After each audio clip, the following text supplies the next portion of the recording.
Olá, família! Sejam todos bem-vindos ao estudo diário das Escrituras. Essa semana nós estamos estudando Joseph Smith História, o testemunho de Joseph Smith acerca da restauração do Evangelho, tá bom? E essa semana nós estamos estudando do versículo 1, tá bom? Joseph Smith História, do versículo 1 até o versículo 26.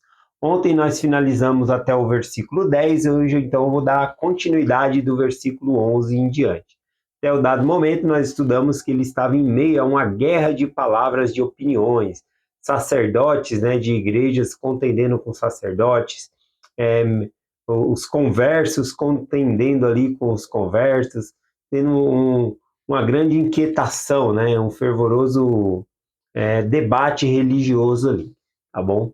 E vamos continuar a partir do 11 aqui, o que aconteceu. Diz aqui: em meio à quietação extrema causada pelas controvérsias desses grupos religiosos, li um dia na Epístola de Tiago, primeiro capítulo, versículo 5, o seguinte: se algum de vós tem falta de sabedoria, peça a Deus, que a todos dá liberalmente, e não lança em rosto, e ser-lhe-á dada.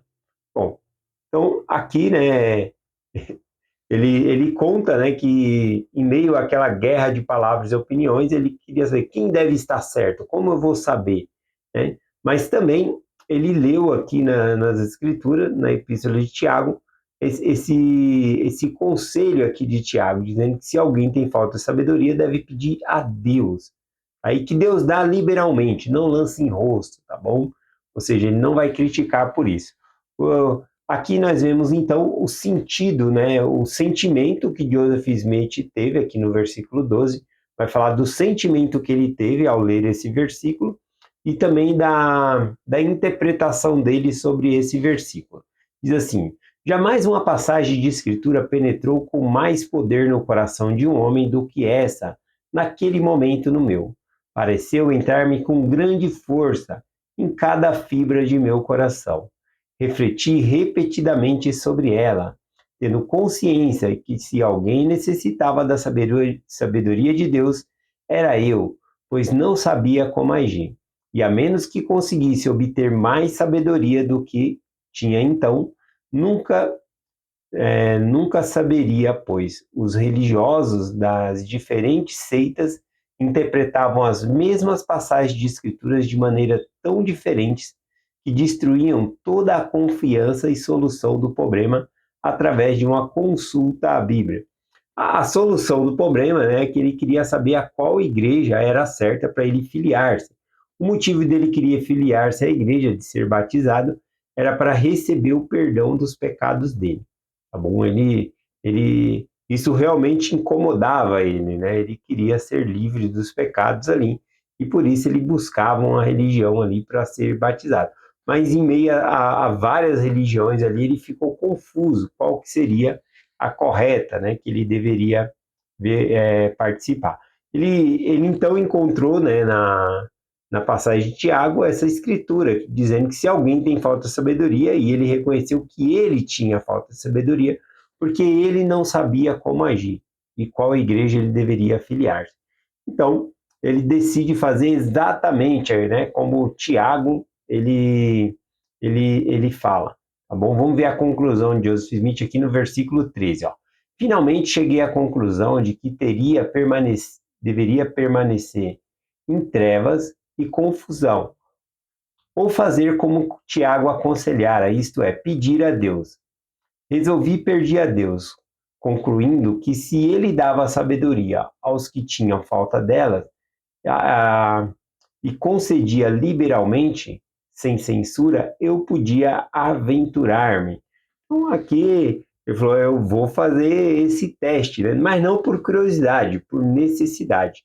Bom, aliás, ele chega, esse versículo entra com força no coração dele, porque responde a quem ele pode buscar para receber a resposta da pergunta dele, das dúvidas que ele tem. Então, aqui no versículo 14, nós vemos o seguinte: assim, seguindo minha determinação de pedir a Deus, retirei-me para um bosque a fim de fazer a tentativa. E foi na manhã de um belo e claro dia no início da primavera de 1820. Era a primeira vez na vida que fazia tal tentativa, pois em meio a toda a ansiedade que tivera, jamais havia experimentado orar em voz alta. Bom, aqui então a gente vê que ele foi determinado. Agora eu vou seguir aqui o que Tiago fez, falou, né, de pedir a Deus. E ele se retira então para um lugar onde ele pode ter um ambiente calmo para buscar ao Senhor. E ele fala que jamais havia feito tal tentativa, né, no sentido aqui de fazer essa oração em voz alta, tá bom? Ah, então a gente vê aqui sobre isso. Inclusive, quando eu estava lendo essa parte aqui, né, sobre fazer oração em voz alta, né, eu peguei da conferência de abril aqui, ó, de 2024, o elder presidente Jeffrey Holland, né, do presidente em exercício do Coro dos 12 Apóstolos, a respeito de oração em voz alta, olha o que ele diz aqui, ó. Sempre que Sempre que a privacidade nos permitir, devemos oferecer nossas orações em voz alta. Caso isso não seja viável, devemos oferecê-las como expressões silenciosas em nosso coração. Ele diz aqui que é muito bom, né? E darmos prioridade a fazer nossas orações em voz alta, tá bom? Vamos lá. A partir do versículo 15 aqui, eu vou ler o versículo 15 aqui. Diz aqui, ó. E depois de me haver retirado para o lugar que previamente escolhera, tendo olhado em redor e encontrando-me só, ajoelhei-me e comecei a oferecer a Deus os desejos de meu coração. Apenas iniciara e imediatamente se apoderou de mim uma força que me dominou por completo. Tão assombrosa foi a sua influência que me travou a língua de modo que eu não podia falar. Uma densa escuridão formou-se ao meu redor, e pareceu-me por um momento que eu estava condenado a uma destruição súbita, né? Uma destruição súbita que é de repente, tudo isso veio de repente, ele não esperava que isso acontecesse, mas de repente veio sobre ele essa escuridão, tá bom? Aqui ele compartilha que, tendo olhado ao redor, né, para, para ver se encontrava só. Na verdade, ele está um tempinho ali orando e ele sente que ele está sendo observado, né? A gente tem 4 relatos, né, da primeira visão e ele compartilha que ele sente que está sendo observado, mas ele olha em derredor, não vê ninguém. Então ele começa, né, a oração e em dados momentos, né, ele olha para trás, porque parece realmente que está alguém se aproximando ali, né, algo se aproximando. Né, mas quando ele não vê ninguém, ele continua orando a Deus, buscando ali, até que essa força, né, essa escuridão o envolve ali de tal modo que trava a língua dele, conforme ele falou aqui. Né, e ele pensou que estaria, né, uma destruição súbita, rápida ali, por conta dessa grande escuridão que ele sentira aqui, tá bom? Vamos ler aqui do 16 em diante, eu vou ler até o 20 agora e depois eu faço alguns comentários, tá bom? Porque é a visão que ele teve aqui, ó. Mas usando todas as forças para clamar a Deus que me livrasse do poder desse inimigo que me subjugara, no momento exato em que estava prestes a sucumbir ao desespero e abandonar-me à destruição, não a uma ruína imaginária, mas a um poder de algum ser real no mundo invisível, que possuía uma força tão assombrosa como jamais sentir em qualquer ser. Exatamente nesse momento de grande alarme, vi um pilar de luz acima de minha cabeça, mais brilhante que o sol, que descia pouco a pouco até pousar sobre mim. Assim que apareceu, senti-me livre do inimigo, que sujeitava-me. Quando a luz pousou sobre mim, vi 2 personagens cujo esplendor e a glória desafiam qualquer descrição. Pairados no ar, acima de mim, um deles falou-me, chamando-me pelo nome, e disse, apontando para o outro: Este é meu filho amado, ouve-o. Meu objetivo ao dirigir-me ao Senhor era saber qual de todas as seitas estava certa, a fim de saber qual dela me unir. Portanto, tão logo me controlei o suficiente para poder falar, e perguntei ao personagem que estava na luz acima de mim, qual de todas as seitas estava certa, pois até aquele momento jamais ocorrera que todas estivessem erradas e a qual unir-me. Foi-me respondido que eu não me unisse a qualquer delas, pois estava todas erradas. Aqui, né, é a própria voz, ele está compartilhando o que o Salvador Jesus Cristo disse para ele, tá bom? Ao ler esse relato, eu imagino uma voz suave do Salvador, né, compartilhando essas palavras com ele aqui. Então, diz aqui: foi-me respondido que eu não me unisse a qualquer delas, pois estavam todas erradas. O personagem que se dirigia a mim disse que todos os seus credos eram uma abominação à sua vista e que aqueles religiosos eram todos corruptos e que eles se aproximavam de mim com os lábios, mas o seu coração está longe de mim. Ensinavam como doutrina mandamentos de homens, tendo aparência de religiosidade, mas negam o seu poder. E novamente me proibiu de unir-me a qualquer delas, e muitas outras coisas disse-me, as quais não posso, no momento, escrever. Quando tornei a voltar a mim, estava deitado de costa, olhando para o céu. Quando a luz se retirou, eu estava sem força, mas tendo logo me recuperado em parte, fui para casa. Ao apoiar-me na lareira, minha mãe perguntou o que se passava. Respondi: não se preocupe, tudo está bem, eu estou bem. Então disse a ela: aprendi por mim mesmo que o presbiterianismo não é verdadeiro.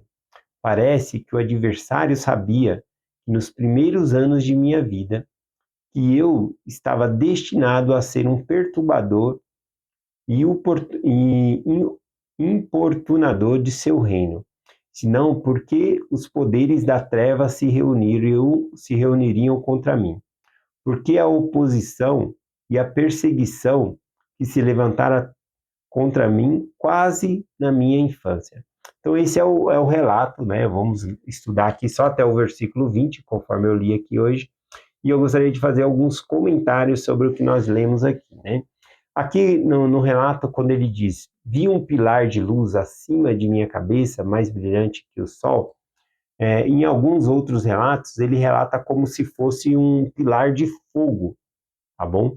Só que não se queimava, não queimava, igual Moisés, né, na sarça ardente. O fogo estava ali, mas não consumia a sarça, tá bom? Então é mais correto compartilhar mesmo como descrever como um pilar de luz que estava ali sobre ele, tá bom? Aqui também ele mencionou que esse pilar de luz descia gradualmente até pousou sobre ele. Isso significa que a luz veio até ele e houve uma transformação.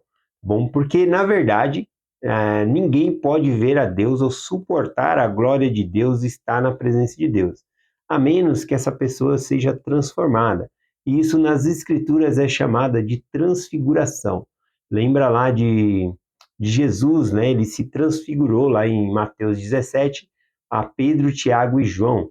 Então, a transfiguração significa ter uma mudança temporária no corpo para suportar a visita ou aparição de seres celestiais, né? Se eles veem sua glória, então a carne nossa não aguenta, então precisa haver uma transformação. Então, a luz pousando sobre ele, houve uma transformação nele. Não só nele, né, mas eu acredito que em todas aquelas árvores que estavam em derredor ali, era como se todas elas estivessem envolvidas por um pilar de luz, cada uma delas, tá bom? Para que elas não fossem consumidas ali pela glória do Senhor naquele instante ali. Continuando, aqui ele colocou que o resplendor de glória deles, né, desafiavam qualquer descrição. Não dava para descrever, né? Não dá para descrever o Pai Celestial e Jesus Cristo em sua glória, tá bom? Acho que nós temos algumas descrições mais simbólicas sobre isso. Por exemplo, lá em, em Apocalipse 2,18, fala que ele tem como olhos de chama de fogo, né? Não significa que o Salvador tem um fogo dentro do olho, mas que o fogo faz? O fogo nos aquece, nos envolve, é penetrante. Então ele está falando do olhar. Então aqui Joseph Smith ele coloca, né, que é indescritível, né? Não tem como descrever aqui a glória dos dois aqui. E aí ele fala aqui, ó, um deles falou-me chamando-me pelo nome e disse apontando para o outro, este é meu filho amado, ouve-o. Em um dos relatos de Joseph também é compartilhado que primeiramente ele vê o Pai Celestial e vem com essa luz e o envolve ali, tá bom? Depois que isso acontece, o filho vem também. O filho também aparece ali a Joseph Smith e aí o pai celestial apresenta o filho, né, conforme ele diz. Primeiramente, a primeira coisa que Joseph ouviu, né, da voz ali dele, do Pai Celestial, foi o próprio nome dele, tá bom? Existem relatos falando que se você ouvir, né, assim como Joseph Smith ouviu, o próprio nome pela voz do Pai Celestial, você vai considerar o seu nome tão sagrado, né? Que você não vai querer brincadeira com o nome, você vai considerar muito sagrado mesmo o seu nome, tá bom? Então a primeira coisa que Joseph Smith ele ouviu foi o próprio nome dele vindo pela boca do Pai Celestial, né? Ele falou: Joseph, este é meu filho amado, ouve, apresentou o filho dele.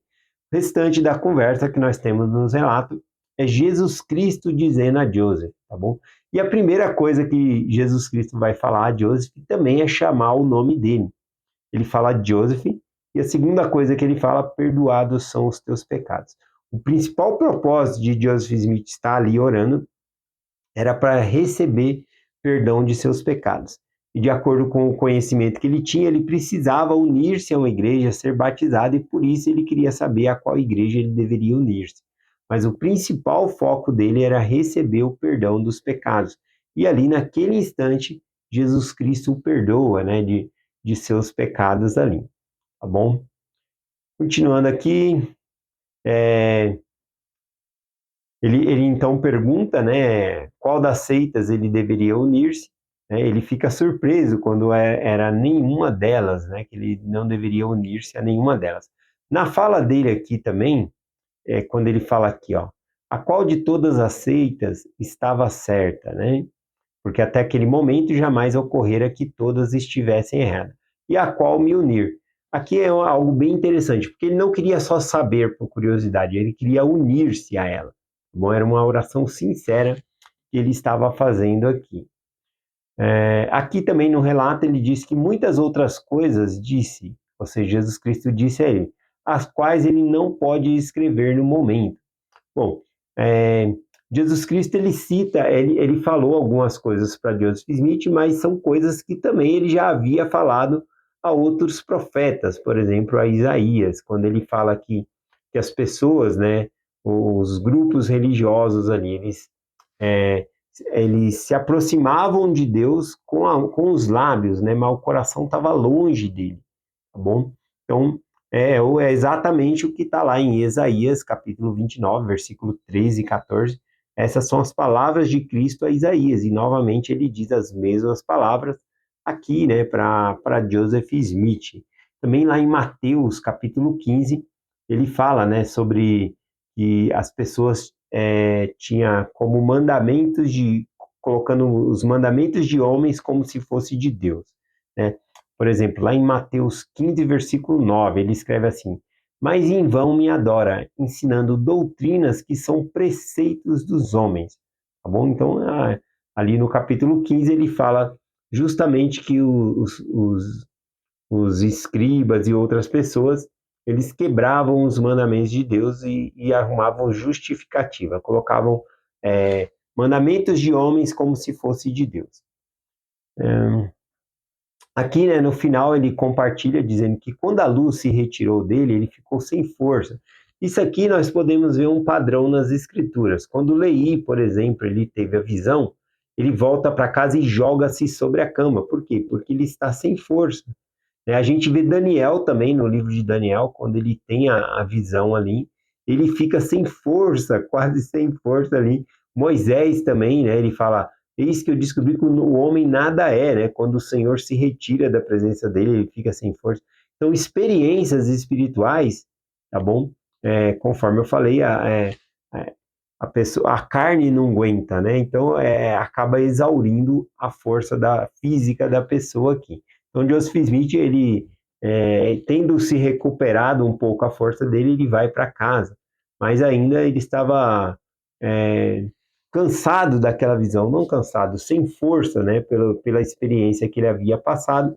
E aí, ao chegar em casa, ele se apoia, né, na lareira e a mãe dele, então, observa que ele não está bem, pergunta o que se passava e ele fala, estou bem, né? É, e ele acaba falando para a mãe dele, descobri por mim mesmo que o presbiterianismo não é verdadeiro. Na verdade, ele havia descobrido que todas, né, religiões ali, na verdade. Porém, a mãe dele pertencia a essa igreja. E ali, já no propósito de ajudar a mãe dele, ele pega e diz essa frase, né?